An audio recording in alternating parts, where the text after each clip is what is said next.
Bonjour à tous. Aujourd'hui, je vais vous faire un discours sur les bienfaits du yoga sur la santé. Je commence. Bonjour à tous. Nous vivons dans un monde qui est de plus en plus connecté, pressé et stressant. Entre le son des klaxons dans la rue, les injures des automobilistes ou encore les vendeurs peu commodes, la vie peut être dure. Comme je suis interprète, j'ai été obligée d'apprendre parfois à ralentir, à écouter et à rester calme.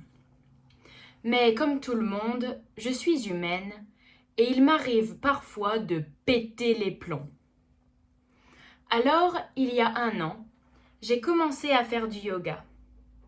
Tout le monde parle du yoga et de ses bienfaits sur la santé. L'ONU, l'Organisation des Nations Unies, a même déclaré le 21 juin la journée internationale du yoga. Malheureusement, en France, cela coïncide avec la fête de la musique. Mais bon, comme de nos jours, chaque journée est la journée de quelque chose, la journée du théâtre, la journée de la femme, la journée de l'homme qui est jaloux de la journée de la femme, etc. Pourquoi pas la journée du yoga après tout ? Après tout, musique et yoga semblent aller de pair, vous ne croyez pas ? Et l'un n'exclut pas l'autre. Bref, revenons-en à nos moutons. Saviez-vous qu'en France, 2 millions de personnes pratiquent le yoga régulièrement ? Et ce chiffre est en constante augmentation. À la différence des autres activités physiques, la spécificité du yoga est que celui-ci se concentre sur la dimension psychologique qui vient en complément de la dimension qui est déjà physique de cette activité.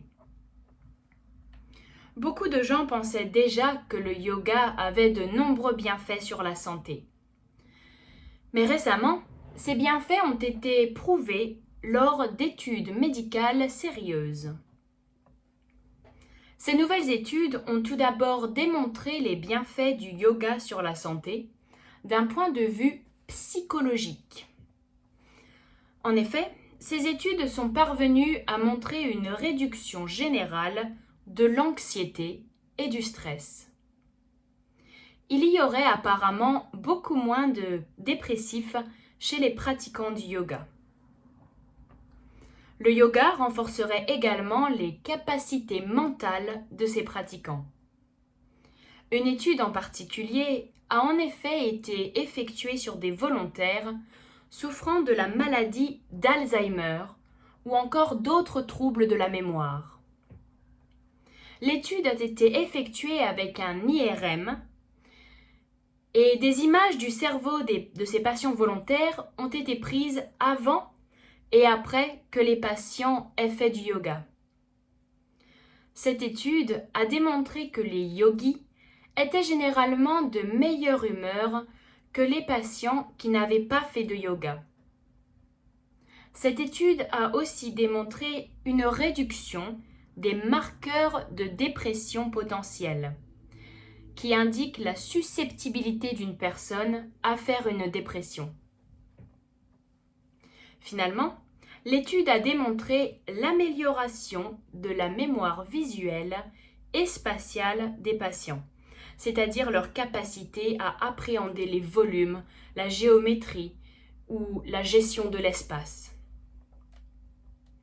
Ensuite, le yoga aurait des bienfaits biologiques tels que la réduction de la pression artérielle, que l'on soit hypertendu ou pas. En outre, le yoga réduirait le taux de mercure dans notre corps, ce qui engendre des bienfaits pour notre santé cardiovasculaire. En contrôlant mieux leurs émotions, les yogis préviennent l'hypertension. Le yoga améliorerait également les fonctions respiratoires.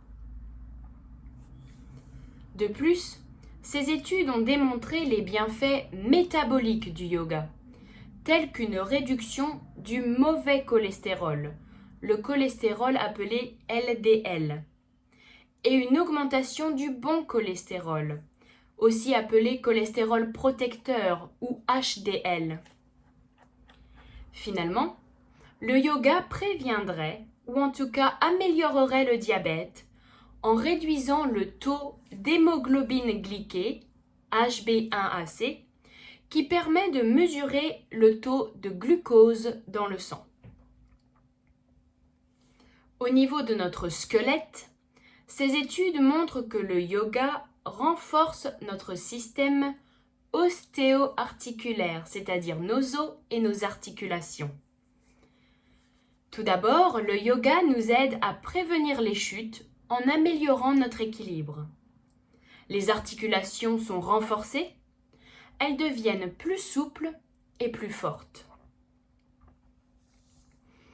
Cependant, comme toutes les activités physiques, le yoga peut être dangereux s'il est mal pratiqué. Personnellement, je pratique plusieurs types de yoga, mais l'un d'entre eux se concentre sur la respiration. Dans ce cours, nous faisons des exercices respiratoires en nous entraînant à souffler une bougie en fermant la bouche. C'est très drôle. Le but de cet exercice est de renforcer les muscles qui supportent notre diaphragme. Mais je sais que notre professeur nous a parlé des contre-indications de cette pratique. La pratique est déconseillée si vous avez mangé il n'y a pas longtemps ou pour une femme si vous êtes enceinte, car cette pratique compresse le ventre et tout ce qui se trouve à l'intérieur, et ce n'est pas très bon pour le fœtus. J'ai également entendu parler de certains yogis qui avaient mal exécuté leur poirier, ou headstand en anglais. Vous avez cette figure lorsque vous supportez votre corps avec vos deux mains et votre tête. Vous inversez donc votre corps, les pieds en l'air, la tête en bas. Le poirier est aussi appelé le roi de toutes les poses, parce qu'il serait bénéfique pour ceux qui le pratiquent quotidiennement. En effet, la tête en bas vous apportez des nutriments au visage et vous améliorez votre circulation sanguine.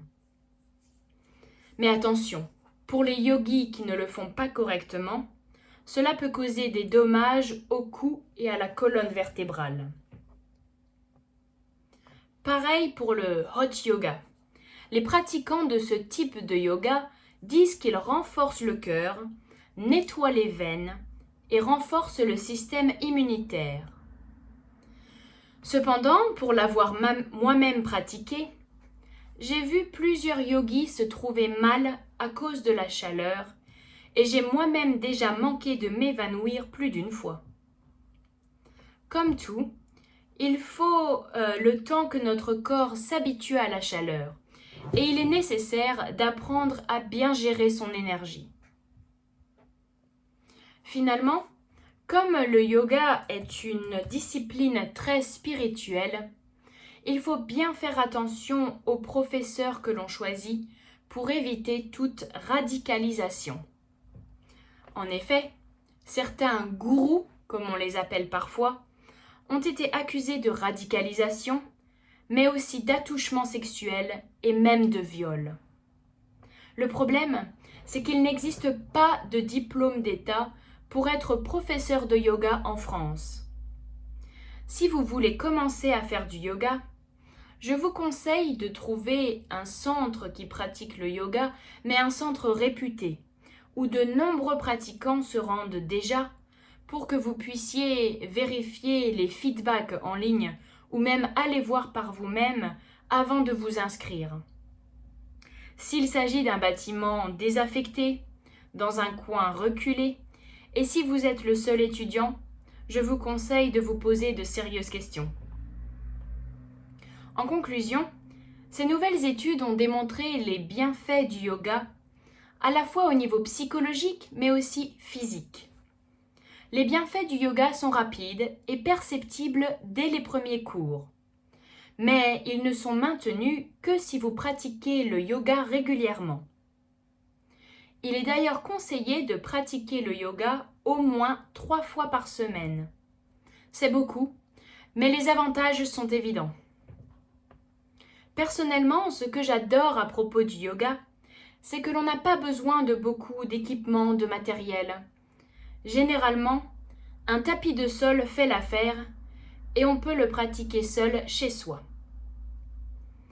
Si je peux à la fois me divertir et rallonger mon espérance de vie, alors pourquoi pas? Je vous remercie.